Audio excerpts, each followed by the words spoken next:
Oh, welcome back to the podcast.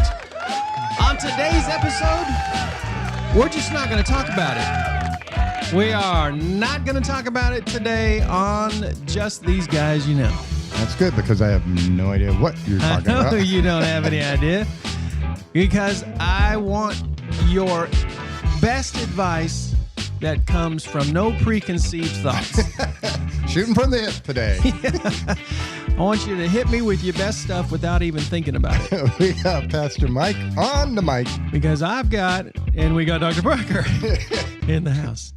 I've got something that I want everybody to join in and celebrate with me about today. And it is that my beautiful bride and I, and before I actually get started on this, anybody who is it makes it hard to film anything. Anybody who is concerned about me saying anything at all about my marriage, you just need to put that to the side because she never listens.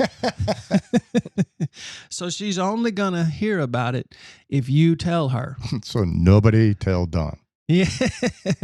And this is exactly how we have made it 29 years. Total deception. Now, on Sunday, Dawn and I celebrated 29 years. We've been together for 34 years, but we celebrated 29 years of marriage. Wedded bliss. Yep. Well, congratulations. Well, thank you very much. And what I thought I would do is I would come on here if you were cool with it, which is why I didn't tell you what it was going to be so that you would be cool with it. You'd have told me the door would have been locked. You'd have said, I think I advise against that. And so, but I'm coming in here to help everybody out there to know how you can also experience 29 years of marriage if you will do this one thing. And here it is. Just don't talk about it. If there's something you got on your mind and you think it might be a little bit difficult for your spouse to hear, well, just don't talk about it. The secret to marital bliss, don't talk about it. Avoid all critical conversations. Is this sitting well? Is this good? Does this help? Because things don't grow. Little problems don't become big problems. You know, I'm always saying, don't make mountains out of molehills. Yeah. Well, something else you don't want to be just spending all your days crawling around on molehills. Don't make swamps out of soup. Yeah. Yeah. You know, in large part, our success has been from the ability to care less. Right. You know, we don't overcare. We don't, get too wrapped up in a lot of things that could cause some couples or, some relationships to break down.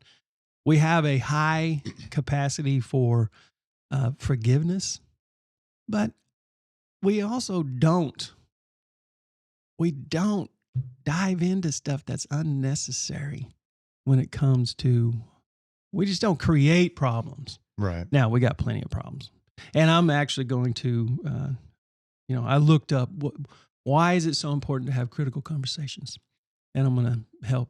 The very thing you said we don't do, you're saying it's important to do. Oh, it's important. I'm being very sarcastic. I think about what our marriage could look like. Now, we are both.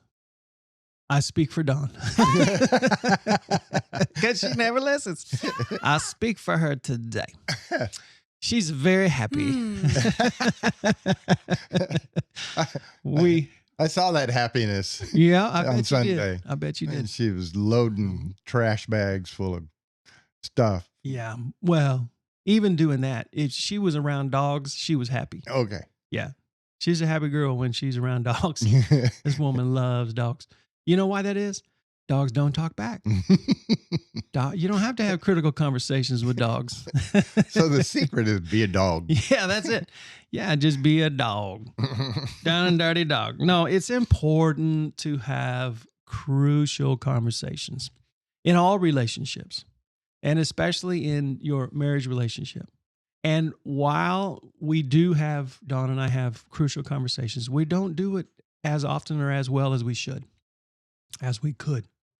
I'm going to say all the could, should, gotta, have to, as we would like. And so today, what I want to encourage all of you out there is if there's any other person, maybe it's a coworker, maybe it's a neighbor, maybe it's whatever it is, whoever it is, the conversation that you are having in your mind, but you're avoiding with them is the one you need to have, because you're spending way more time than necessary wasting mental energy. Sure.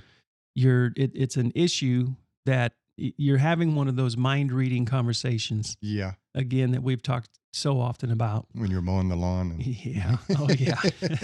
You're out there mowing away, and you're most likely winning that conversation. Right. In your mind, you are just putting it to them. This is a deal breaker. Yeah. And if they say that, I'm going to say this. And if they say that, I'll say this. Right. Exactly. But I recommend, and then I just want to get some of your thoughts on this stuff if you have any.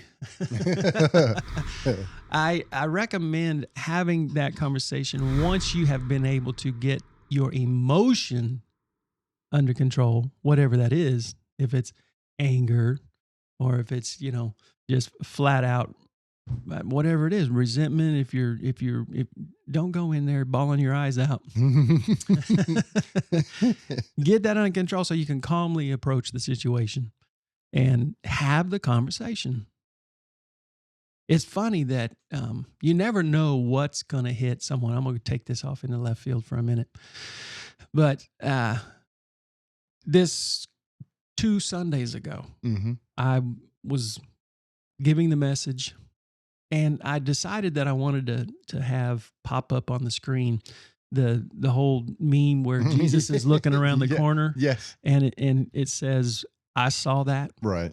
And I struggled with doing that because I thought, some people are just going to think that that's more a joke than anything. But I'm trying to take it in a way that I wanted to kind of reverse the psychology of it. And why is it that we always take that as a negative? Let's turn it into a positive, where it was like, yeah, I saw that. Good job. That's awesome. You owned it. Yeah, you owned it. Well. Yeah. And so I had somebody come to me later, and they said, I was getting ready to do something that would not have been God honoring, would not have been honoring to even my parents, thinking about what they would think of me doing this. Mm-hmm. And when that thing popped up, it completely changed my course. He said, I decided that because God is watching. Sure. And so anyway, I don't know how I'm going to tie this back into crucial conversations, but the reality is this, that we are living our lives, and life is short, and it's too short to be having all of these conversations in our minds when a resolution could be reached really quickly by just simply having that crucial conversation. And so some of the benefits, I looked this up, and I know that this is amazing advice because it comes straight from AI.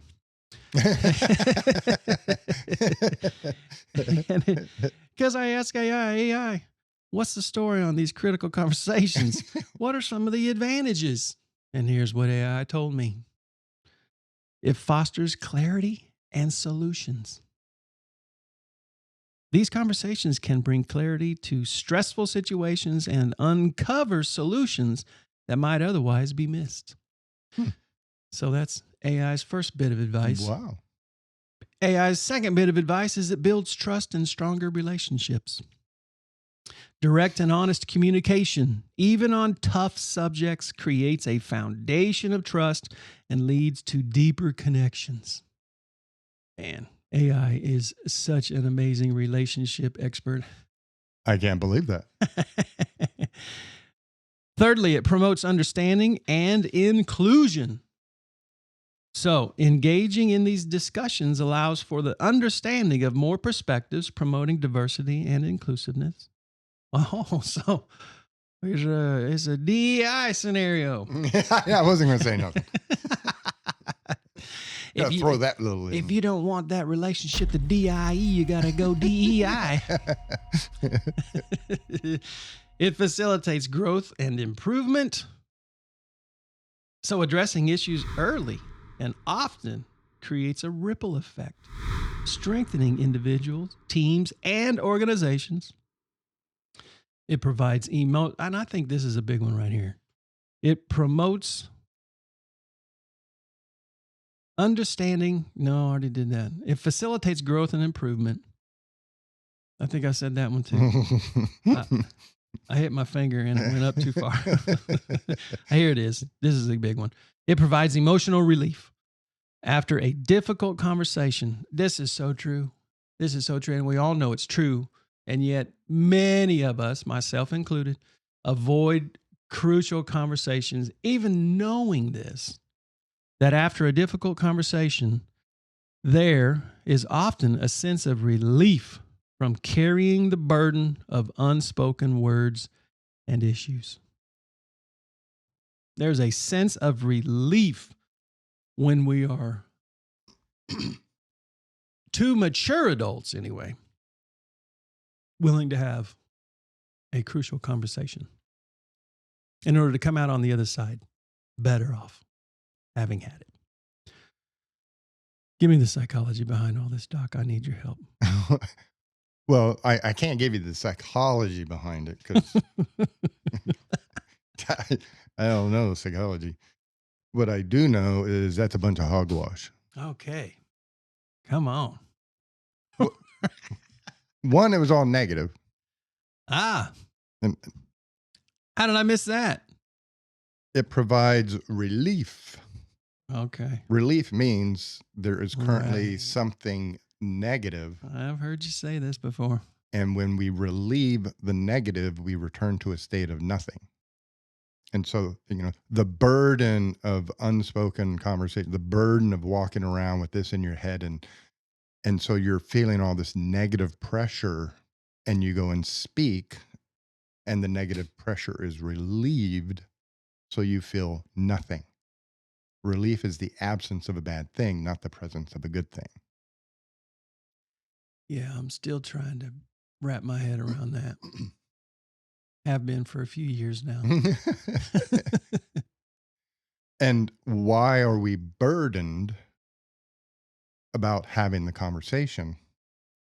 Because in our brain, in our mind, two different things. In our mind, we are worrying. Yeah, it's negative. We are worrying about how they're going to react if I bring it up. It's something I don't like. It's something I can't stand, can't tolerate. So I'm having these negative thoughts about the situation. And then we go into the conversation with this negative pressure, and we're going to say all these things to relieve our burden. Because of the negative scenarios that we're creating in our own mind. Right. Yeah. Not the reality.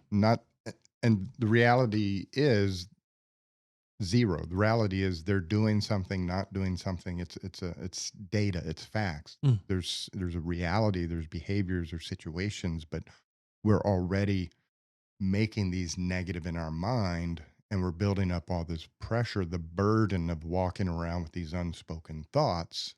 And so we go and say them. Oh, I feel so much better. I feel less burdened. I don't feel good. And then it had I didn't take notes as you're talking, but it had some nice possible outcomes. Team building, inclusion, whatever.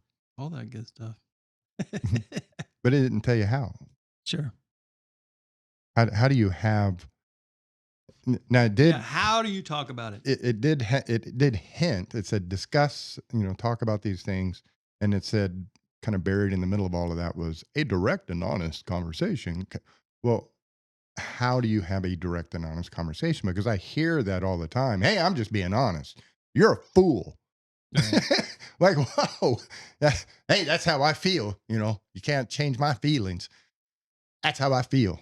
You're a fool. There are two deal breakers here. You can't do this and you can't do that. So tell me, are we feeling like we're building a team now? I'm just being direct. I'm just being honest. Mm-hmm. And so how do you have these kind of conversations is going to determine whether or not they produce the positive effects the AI is telling you they will. And that's where the real work needs to come in, because what do you think? Well, you mentioned in the beginning something about emotional, all this emotional stuff building up that, from the conversations in your head. Yeah. And it's like, get those under control before you speak. Mm-hmm. How do you get your emotions under control? Well, I usually try to process it somewhat before I just speak. No, I'm giving you my answer. What we have to understand going into any of these kind of things is a really basic concept. I never made very clear. I just, it's one of these things you just kind of assume everybody knows or understands. I never make it perfectly clear, but I'll make it perfectly clear this morning. Your mind and your brain are two completely different things. Your mind and your brain are two completely different things. Your brain is an organ in your skull. It is a 2.5 pounds of fat. It's like the computer. It is. I could put my brain on the table. Right. Be the last thing I do. Right. I could do that. I can't put my mind on the table. My mind doesn't exist in reality. It's our essence. It's our thinker, our feeler, our chooser. It's our experiences, our knowledge. It's our understanding of everything. It's the computer program, right, that operates the chip. And so we can take the chip and put it in a car, and it can, operate the engine. We could take that exact same chip and put it in a lawnmower, and it'll operate that engine. We could take that chip, put it in a kid's toy, and it'll operate that toy. The chip is the chip is the chip. Your brain, my brain, same brain. The difference is the computer programming we give to the chip, and our mind is that. And so, spiritually, if you remember my thoughts, I don't know what you think, but I've always understood it to be, we are a spirit. Mm-hmm. We are a spirit being. Yep. We possess a soul. With bodies. Well, we are a spirit being. We possess a soul, and we live in a body. Now, when our body dies, we don't die. When our physical body dies, our spirit goes off to paradise. Mm-hmm. Our spirit is who we are. We are spirit beings temporarily on this earth, temporarily living in a body. Our spirit is our identity, is who we are. Our spirit, we have a soul. And so that's where the battle is, for, the spiritual battle is to win our soul. And you hear people say in movies, at least, I sold my soul to the devil. Well, they sold their mind to the devil. They sold their experiences to the devil. Our soul is our thinker, our feeler, our chooser, what we experience, our memories. And so if I sell my soul to the devil, what I'm selling is my experience here on this earth and my mind, and forever letting my spirit go to hell. So for as long as my body is alive, my mind will have certain experiences, part of the contract with Satan. Mm-hmm. And in the end, my spirit goes to hell. So that soul, as a man thinketh in his heart, so is he. So our soul is where we think and feel and live. And whatever our mind creates, in our imagination, or whatever my mind is generating in front of me, whatever my mind thinks about, I present that to my body. And so if my eyes are visualizing in front of me a threatening person, my mind is going to present that threat to the brain. And so my brain is going to activate the body to prepare for a threat. Mm-hmm. if I just simply imagine a threat, I'm still presenting threatening information to my brain. So my brain will now activate my body just the same. When the threat is real and standing in front of me, we call the activation of the brain and the body fear. When I'm imagining the threat and there's none around me, we have the activation of the brain and the body, but we call it anxiety. Anxiety, yep. So all of this begins with the mind, because the problem you have with another person is in your mind. Your opinion about what they said is in your mind. And so to be able to organize and present all this to another person, first thing we have to do is get the emotions under. And so what we do is we take a deep breath into our belly. In any good self-help program, The Secret, Dr. Leaf, who does a lot of research on the mind and the brain, Navy SEALs, they all talk about self-control through breathing. You breathe into the belly, you hold it for a second, you let it go. And that 10-second cycle there causes the brain to calm down, which then calms the body. So now that my mind and my brain and my body are calmed down, I can think more clearly. And so first thing we do, clear the mind. How gladly pay you Tuesday for a hamburger today. Focus on something unimportant. Breathe. Once you're calm, then you can think more clearly. And are you making mountains out of molehills? Is what's really going on in front of you critical? Is it a law? Do we need to enact, the police in this situation? Or is it a preference? This is how you want things to be. And this is really important. This is where the hard work happens. What do you want? How do you want things to be? In the future, what is option A? What is option B? What would be pleasing to you? What are you willing to sacrifice in this relationship? What are you willing to give up? What are you willing to do that you might not normally do out of love for the other person? What are you wanting? What are you willing to do? The reason why you want to come up with all of this is that becomes what you say. And so whatever the situation is, you go in and say, hey, I would like positive to talk to you about this situation. Do you have time right now, or would it be better to set a time later? So I'm getting cooperation on the two of us being together. I don't blindside them, while they're in there and taking a bath, and I walk in. Hey, I need to talk to you about something. Candles are burning. Nice, calm scenario for them. Hey. And I go stand over and with my hands on my hips looking down. Hey, I got a bone to pick with you.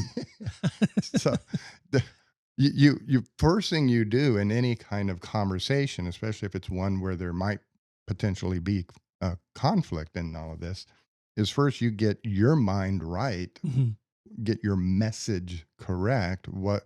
How is this a problem? What would you like the solutions to be? How would you prefer things to be? Because that knowledge of yourself now becomes the library in which you're going to draw from in this conversation. So you get your mind right about what you want, what you like, what you prefer, what you're willing to do, what you're not willing to do, how you want things to be. And then you secondly consider how to send that message. Do I send it via text? Do I stand over them in the bathtub while they're bathing and say it? How do I send the message? When's a good time to talk? How best to transmit what's in my brain to the other person, what's in my mind to the other person? Then they're going to receive it. And so we're trying to set the scenario best so they can receive it best.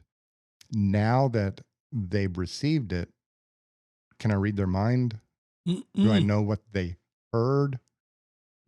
So we seek feedback from them about what they heard. Sure. And this is a very typical event that occurs is a client once said to his wife that there are certain things that children are doing that they're taking advantage of your good nature. And the mother welled up, tears came to her eyes, and she said, so you're saying I'm a bad mother.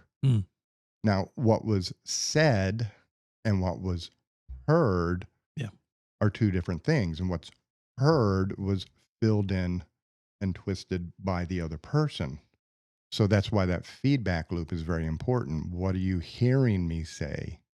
Even in something as simple as instructions. Like somebody I know said to their neighbor kid, hey, you want to earn $5? I need 10 holes dug here for my flowers. Left, came back. They dug 10 holes, size to bury small bodies in. So, okay. That's my fault. I just said 10 holes, didn't define what a hole is, how deep it should be, and none of that. And so next time, I want 10 holes the size of a coffee can, about 6 inches deep. That's what I'm looking for. But we communicate. We have this stuff in our mind. What are they actually hearing? And so, yes, if you're direct and honest about what you think, what you feel, what you would like, how you want things to be, then it can be a productive conversation. That direct, honest type of communication is called assertiveness. Mm-hmm. And if you want to read more about assertiveness, get the book Anger Management, Transform Anger into Advantage. Assertiveness is me telling you something about me.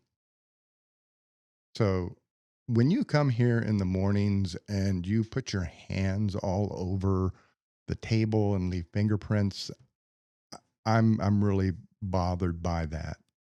Now, did I say anything about you? Yeah, you did. I identified a fact. You put your hands on the table and leave fingerprints. We can't argue that. And then I said, I'm bothered by it. Right. I'm telling you about me in relation to what you're doing. Yeah. And then I can follow that up with what I'd appreciate is if you would wear white gloves when you come in here. Yeah.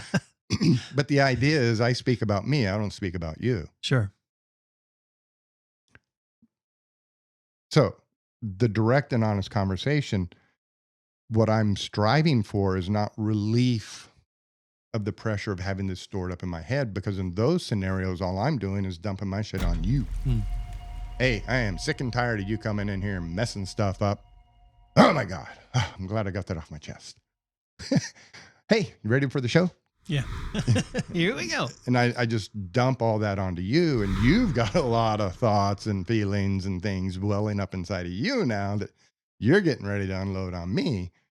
And that's not a healthy conversation. Mm-hmm. I want to talk about me, how I feel, how I think in relation to you, and then maybe even offer up some, solutions and opportunities for us to draw together. It's good. Good. Even better than I anticipated. You taking notes? Yeah. Dude, that